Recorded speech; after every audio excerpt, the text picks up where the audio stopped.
नमस्ते, सलाम वालेकुम, सत श्री अकाल, केम छो एंड स्वागतम to my YouTube channel the ordinary woman KP blog.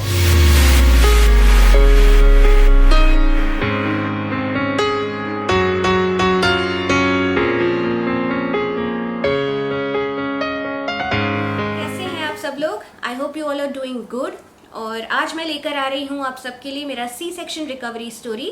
अगर आपने मेरा प्रेगनेंसी स्टोरी देखा होगा, आपको पता होगा कि I had a C section delivery and I delivered in Dubai in Medeor hospital. और मेरा स्केड्यूल सी सेक्शन था क्योंकि बेबी का हेड साइज और वेट ज़्यादा था compare to my pelvis size, इसीलिए doctor recommended schedule C section. And सबसे पहला जो सवाल आता है लेडीज़ के दिमाग में, एनेस्थेसिया जो लगता है सी सेक्शन में, is it going to be painful?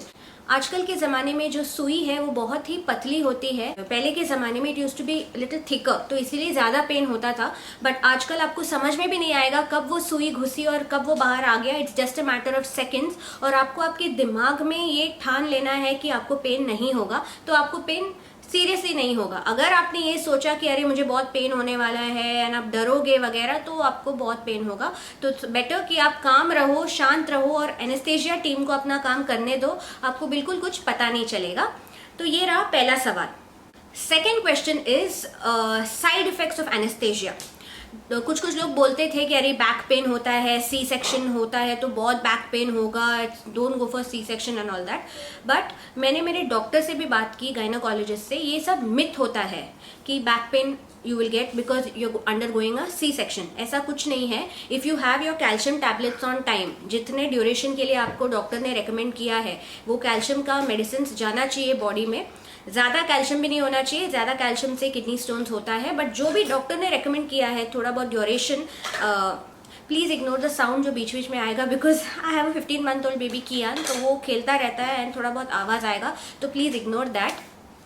Coming back to the story, as I was saying, वो जो टैबलेट्स होते हैं अगर वो टाइम टू टाइम आप लोगे तो आपको वो बिल्कुल प्रॉब्लम नहीं आएगा बैक पेन का। अभी मेरा ऑलमोस्ट 15 मंथ्स हो गया है डिलीवरी करके, बट टचवुड अभी तक मुझे कोई पेन नहीं हुआ है। मोस्ट इंपॉर्टेंट थिंग इज आपको अच्छा खासा रेस्ट लेना है। ऐसे नहीं कि आप तुरंत ही हैवी काम करना स्टार्ट कर दिया। पूरा बेड रेस्ट नहीं, अंटिल अनलेस डॉक्टर आपको रेकमेंड नहीं कर रहा है, please don't go in for complete bed rest. But आपको थोड़ा सा रेस्ट लेना पड़ेगा, थोड़ा सा आपको रिलैक्स करना पड़ेगा। Don't be too stressful and don't do stressful activities. Just do basic, जो भी आपका थोड़ा बहुत जो भी काम है घर का वो किया कीजिए and stay active. Also take your medicine on time. जो भी मेडिसिन आपको प्रिस्क्राइब किया है डॉक्टर ने, please keep taking that on time.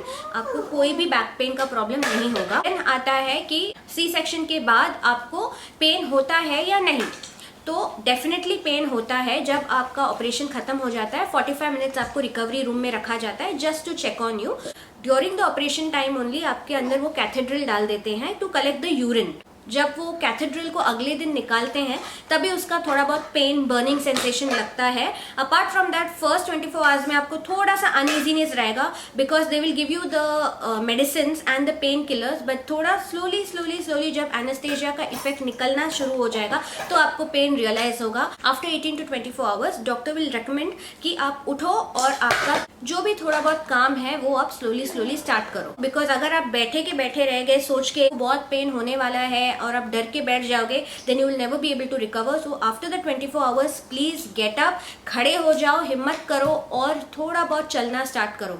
जो स्टार्टिंग का जो पेन है दैट इज लाइक ऐसा आपको लगेगा कि आपका यूट्रस नीचे से खींचा जा रहा है। So it is very uncomfortable that pain, but you have to fight that pain. आप खड़े हो जाओ, स्लोली अपराइट हो जाओ, थोड़ा बहुत मूव करो आपके रूम में। वॉशरूम जाने के लिए आपको उठना ही पड़ेगा बिकॉज अगले दिन कैथेड्रल निकाला जाएगा। So then you have to drink a lot of water. वो बहुत ही इंपॉर्टेंट है। अगर आप पानी नहीं पियोगे बॉडी में आपको प्रॉब्लम्स आएगा। और you have to breast feed as well, you will be dehydrated, so you have to drink lot of water. तो यूरिनेशन के लिए आपको उठना ही पड़ेगा। तो यू हैव टू हिम्मत करके कैसे भी आप उठो। एक बार आपने वो पेन बेयर कर लिया, जो अपराइट होने का एक पेन है, खड़े होने का एक पेन है, व्हेन यू वॉक स्लोली थोड़ा आपको यूज टू हो जाएगा, but you have to, the main rule is कि आपको खड़े होके चलना ही है, तो आप जल्दी रिकवर करोगे। ऐसा नहीं कि आप उठते ही आप भागना स्टार्ट कर दिया, एक्स्ट्रा नहीं करना है, थोड़ा बहुत मूवमेंट आपको बॉडी में रखना है, आपका हीलिंग ज्यादा जल्दी होगा। सी सेक्शन बेबीज हैं उनको फर्स्ट फीड फॉर्मूला दिया जाता है because mother is in the recovery room. जो सेकेंड फीड था वो मैंने ब्रेस्ट फीड ही ट्राई किया था बेबी के लिए, दो काफ़ी मुश्किल हो रहा था लैच करने में एंड ऑल दैट, बट फिर भी मुझे पेन था, बट फिर भी I took the baby and I try to breast feed. तो it is all about your mental strength basically. अगर आपने दिमाग में ये डिसाइड कर लिया कि कुछ भी हो जाए I am going to do it, तो आप कुछ भी कर सकते हो। तो आपको स्ट्रांग रहना है मेंटली, मेजरली आपको मेंटली स्ट्रांग रहना है। पेन होता है, इट इज़ नॉट, कोई भी ऐसे जो बोलेगा कि नहीं बिल्कुल पेन नहीं होता है, I think it's a lie. Pain तो होता है रिकवरी के पार्ट में, but that is for few hours, few days, आपके बॉडी टाइप के हिसाब से और आपके मेंटल स्ट्रेंथ के हिसाब से वो आपको लगेगा वो pain. But I think I recovered within 3 days। जो मेरा 3 days था हॉस्पिटल में, within those 3 days I was on my toes, I was walking, I was doing the basic diaper changing of the baby, small things जो भी था वो मैं कर रही थी। एक्स्ट्रा हमें बेंड करके बेबी को उठाना, heavy weight and all that is not recommended for 3 months। वो सब चीज़ पे अगर आप ध्यान नहीं दोगे तो आपको बैक पेन आएगा, फिर हम ब्लेम करेंगे कि वो एनेस्थीसिया की वजह से आया।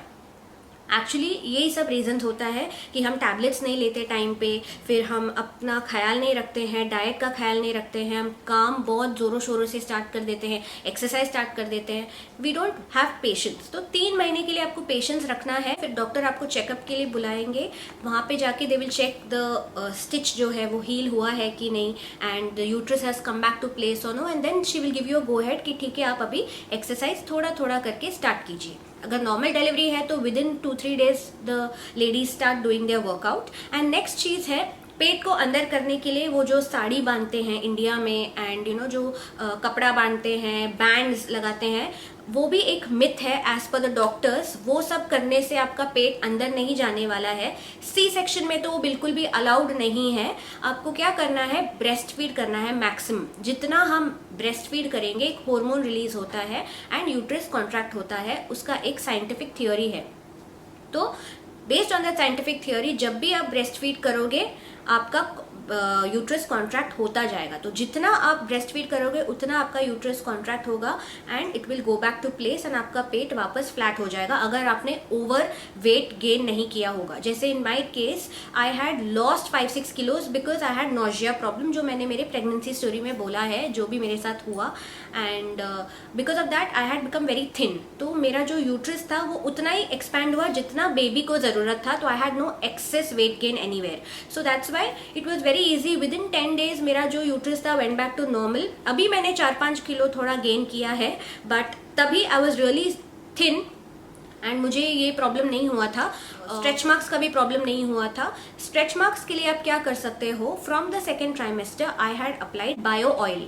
बायो ऑयल थोड़ा महंगा आता है but it is really a miracle oil, I must tell you, क्योंकि मेरे बॉडी में थोड़ा भी स्ट्रेच मार्क्स नहीं है। आई एम नॉट लाइंग, ओनली जो स्कार है सी सेक्शन का, जो छोटा सा इंसिशन किया था मेरे डॉक्टर ने, छोटा सा एक स्माइल जैसा है एकदम नीचे एब्डोमेन के नीचे, वो एक छोटा सा स्कार है। Apart from that I don't have any stretch marks. Firstly because मैंने बायो ऑयल लगाया, अपने आप को हमेशा मॉइस्चराइज्ड रखा, वहाँ पे आई डिड नॉट स्क्रैच। अगर आपको इचिंग सेंसेशन होता है आपके फर्स्ट ट्राइमेस्टर में, सेकेंड ट्राइमेस्टर में जब बेबी को हेयर आता है, ऐसे सब बोलते हैं कि आपको इचिंग होगा, अगर आपको जो भी मैटर हो, अगर आपको इचिंग हो रहा है, please don't scratch there, always keep it moisturized. जितना आपका एरिया वो ड्राई रहेगा आपको और इचिंग करने का मन करेगा। इवन इफ अगर आपके पास बायो ऑयल नहीं है, आप मॉइस्चराइजर लोशन तो होगा आपके पास, वो लेकर आप पूरे स्टमक एरिया, थाई एरिया, वो सब एरियाज में है जहाँ पे स्ट्रेच मार्क्स आता है। तो अगर आपके जो स्टमक एरिया है, थाई एरिया है, एब्डोमेन एरिया है, बैक एरिया है, वहाँ पे सब अच्छे से आप मसाज करोगे दिन में 2-3 बार। कीप इट हाइड्रेटेड, ड्राई नहीं होना चाहिए, तो आपको खुजली भी नहीं होगा, प्लस आपको स्ट्रेच मार्क्स का भी प्रॉब्लम नहीं आएगा।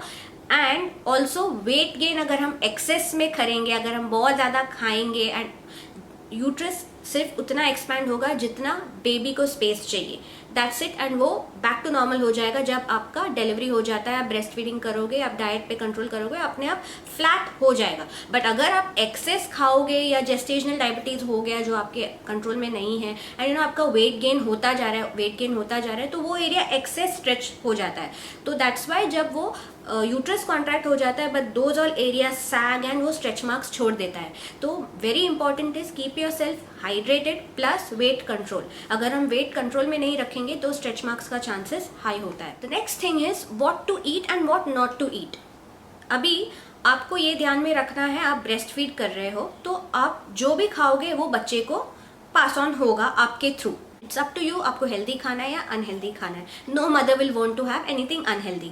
इसमें it has got nothing to do with C section हुआ करके मैं नॉनवेज नहीं खा सकती हूँ। कुछ कुछ मिथ्स होते हैं, अरे हम चिकन नहीं खा सकते हैं, ये नहीं खा सकते, वो नहीं खा सकते, ऐसा कुछ नहीं होता है। मेजरली प्रॉब्लम है कि आप गैस क्रिएशन वाले खाना ना खाओ, कॉन्स्टिपेशन जो क्रिएट करेगा वैसा खाना मत खाओ, क्योंकि जब आप वॉशरूम में जाओगे वो स्टिच का थोड़ा अनईजीनेस होगा, तो they give you a medicine ताकि आपको कॉन्स्टिपेशन का प्रॉब्लम ना हो and you will not feel that pain over there. तो it's very dangerous. First 3 month you have to be very careful, जब तक वो स्टिच अच्छे से हील नहीं होता है कुछ भी प्रेशर नहीं पड़ना चाहिए वहाँ पे। इसीलिए डॉक्टर्स बोलते हैं आप स्पाइसी मत खाओ, बाहर का चीज़ मत खाओ। इट्स जस्ट दैट वो स्टिच अफेक्ट होगा। अगर हमें कॉन्स्टिपेशन प्रॉब्लम हुआ, अगर हमें गैस प्रॉब्लम हुआ तो बच्चे को भी गैस होगा एंड वो भी रोता रहेगा, कॉलिक इशू होगा। ब्रेस्ट फीडिंग अगर हम कर रहे हैं तो we have to eat healthy, because baby को भी हमारे थ्रू वो खाना मिलने वाला है। सो बेसिक चीज़ है, अच्छे से पानी पियो। आपके हाइट और वेट के हिसाब से डॉक्टर आपको बोलेगा दिन में आपको कितना पानी पीना है। बहुत ज़्यादा, मुझे बोला था 3.5 litres of water I have to drink on a daily basis. फिर जो भी दही है, कैल्शियम है, दूध है वगैरह वो अच्छे से पीना है। जो भी चावल खाना जो भी हम खाते हैं इंटरवल्स में खाना है, एक्सेस नहीं करना है। और ज़्यादा ऑयली, ज़्यादा स्पाइसी अगर हम अवॉइड करेंगे बच्चे के लिए भी अच्छा और हीलिंग के लिए भी अच्छा। कॉन्स्टिपेशन प्रॉब्लम नहीं होगा and that will be good for us only.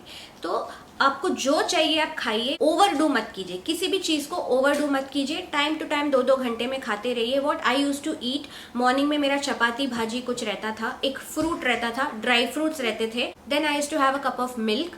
उसके बाद वो मिल्क में एक दवाई था लैक्टो हिल बोल के, वो क्या है, ब्रेस्ट मिल्क प्रोडक्शन बढ़ाने में हेल्प करता है। लैक्टो हिल डॉक्टर ने रेकमेंड किया था, it was a Ayurvedic medicine. दिन में 2 बार वो डाल के पीना पड़ता था दूध में। सो वैसे मेरा 2 टाइम दूध होता था। दोपहर को हम लहसुन को घी में भून के, चावल को भी उसमें डाल के भून के वो भी खाती थी मैं, because ghee is also very good for your health. Plus ये जो कॉम्बिनेशन है, गैस नहीं होगा पेट में and also it helps in breast milk production, तो ये बहुत बेनिफिशियल होता है। प्लस इवनिंग में I use to have some biscuit, digestive biscuit हो गया। आई डोंट ड्रिंक टी और कॉफ़ी, तो मुझे उसका आदत नहीं था, तो good for me, it's anyways not recommended. तो मैंने टी और कॉफ़ी नहीं पिया, तो I use to have biscuits, khari biscuit, then some digestive biscuits, ऐसा कुछ भी खाती थी। एंड ऑल्सो मेरी मॉम जो थी इंडिया से लेकर आई थी मेथी के लड्डू एंड डिंक का लड्डू, वो लेकर आई थी, तो वो मैं रोज़ खाती थी 1-1 ईच। तो ये था मेरा डाइट एंड ज़्यादा कुछ बाहर से मैंने 3 महीने कुछ खाए नहीं। After 3 months I started eating from outside also, little by little. Recover जल्दी होना है तो we have to take these precautions. तो ये था अबाउट द डाइट। मसाजिंग जो है, सी सेक्शन लेडीज़ को मैं क्लियरली बोल दूँ, फर्स्ट 3 मंथ्स आप बिल्कुल भी कुछ भी यहाँ पे पेट पे मसाज मत करवाइए please, because it is very risky, आपके स्टिच पे इफेक्ट हो सकता है। आफ्टर 3 मंथ्स आप वो जो भी मसाज है डॉक्टर के रिकमेंडेशन पे आप वो मसाज करवा सकते हो, बैक का मसाज करवा सकते हो, पर जो एब्डोमिनल पार्ट है वो आप डॉक्टर से पूछ कर ही मसाज करवाइए। बट फर्स्ट 3 मंथ्स बिल्कुल भी अलाउड नहीं है ये मसाज करवाना। बहुत सारे रीजंस होते हैं वो स्टमक हैंग करने के।